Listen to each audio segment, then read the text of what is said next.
La souris qui sauva toute une montagne, d'après un conte sarde transmis par Antonio Gramsci.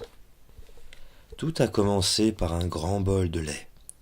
La mère de Tony l'a posé tôt ce matin près du lit de son fils, avec beaucoup de précaution, parce que le lait est un beau liquide blanc, savoureux et nourrissant, et que sur cette île, il est rare d'en posséder. Puis elle a couru vers le marché de la grande ville, en prenant soin de ne pas briser les œufs qu'elle allait y vendre, parce que les œufs sont de beaux objets blancs, savoureux et qui rapportent un petit peu d'argent. Dans le silence de la maison, une souris ne tarde pas à s'approcher du bol de lait. Tony n'entend rien, il dort. Et il dort toujours quand la souris s'agrippe au rebord du bol, le renverse et s'applique à tout lécher jusqu'à la dernière goutte avant de s'enfuir. Lorsqu'il découvre que le beau liquide blanc, savoureux et nourrissant que sa mère lui a préparé s'est envolé, Tony se met à pleurer. Mais ses larmes ne sont pas du lait. Depuis son trou sombre, la souris a honte. Le pauvre enfant n'a plus rien à boire, et en plus il n'a personne pour le consoler. Pour se faire pardonner, la souris décide de chercher du lait.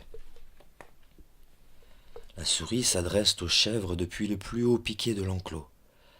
Laquelle d'entre vous va remplir le bol de ce pauvre Tony qui s'est fait voler son lait par une affreuse souris? On n'a plus de lait, répond la plus ancienne des chèvres. On n'en fera que si on nous donne de l'herbe, explique une autre. De l'herbe bien verte et bien fraîche, ajoute la plus petite. La souris court aussitôt demander de l'herbe aux champs arides qui entourent la maison. On n'a plus d'herbe, répond sèchement la terre. Elle ne repoussera que si on nous donne de l'eau abondante et bien fraîche. La souris file à la fontaine. Ce n'est plus qu'un tas de terre et de cailloux. Elle a été démolie par la guerre et asséchée par le soleil. Aucune goutte d'eau ne parvient plus à y trouver un chemin depuis longtemps. La souris s'explique malgré tout. L'eau, l'herbe, le lait, Tony. La fontaine, épuisée, a du mal à articuler sa réponse.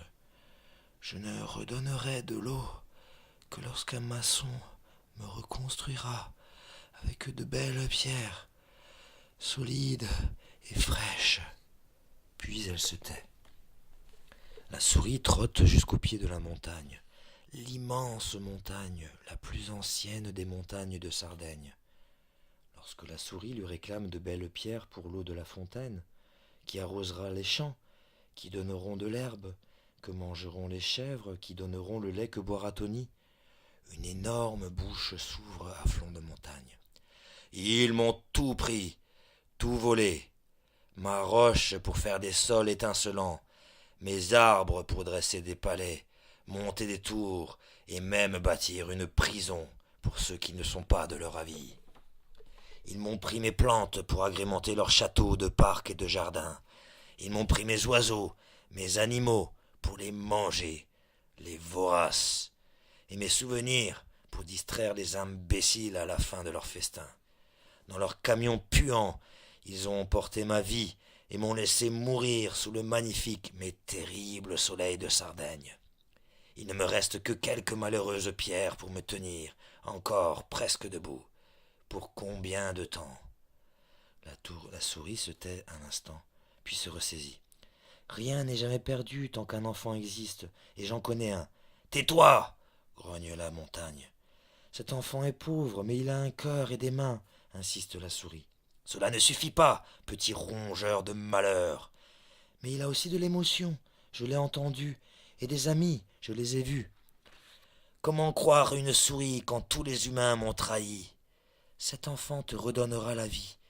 Si je te mens, tu pourras me punir en t'effondrant sur moi de tout ton poids et m'engloutir à jamais au fond de la Méditerranée. La montagne donne 6 pierres à la souris, qui prévient Tony, qui prévient le maçon, qui prévient ses enfants et tous leurs amis. Ensemble, ils dégagent la terre qui étouffait la fontaine, reconstruisent un conduit, un petit bassin, et voilà l'eau qui déjà réapparaît. Ça dégouline, ça gargouille et ça éclabousse sous les mains des enfants. Le bassin déborde et l'eau court vers les champs assoiffés. En quelques semaines, les vieilles graines germent, l'herbe repousse, la prairie fleurit, les insectes agitent l'air, et de petits ruisseaux creusent des lits pour y inviter les premiers poissons. Et voilà les chèvres qui broutent et qui boivent, elles font des siestes à l'ombre des premières branches, et elles font aussi des chevreaux qui bondissent plus haut que les grenouilles. Oh, tout le lait de chèvre que peut boire Tony. Avec les autres enfants du village, avec sa mère qui n'en croit pas ses yeux, il se régale. Le beau liquide blanc, savoureux et nourrissant, coule à flot. Les chats et les souris sont aussi servis. On se lave même les mains, le corps, le visage avec du lait. Tony et ses amis ont puisé dans le lait assez de force pour tenter de reboiser la vieille montagne. Les voilà qui creusent, sèment et mettent en terre. Des buissons, des arbrisseaux et des plantes. Les racines s'enfoncent et consolident le tout. L'ombre des premiers arbres protège les jeunes plants des rayons brûlants du soleil, et tout pousse à nouveau. En reverdissant, la montagne fabrique des nuages de vapeur d'eau qui font du bien aux premiers oiseaux attirés par la fraîcheur, et leurs crottes nourrissent les premières fleurs que vient bientôt saluer la première pluie. Les saisons ont passé, Tony a grandi, et c'est maintenant toute la montagne qui a retrouvé ses végétaux, ses animaux et sa douceur de vivre. Au moindre bruit étrange, la montagne ouvre sa grande bouche et crie avec sa voix qui semble avoir rajeuni. « Attention !» Elle a tellement peur que les camions des voleurs reviennent. Mais elle n'a pas à s'inquiéter. Depuis le plus haut des rochers, tout au sommet de la montagne, la vieille souris surveille la route qui serpente toute la vallée. Et chaque matin, Tony monte tout là-haut pour nourrir son amie la souris.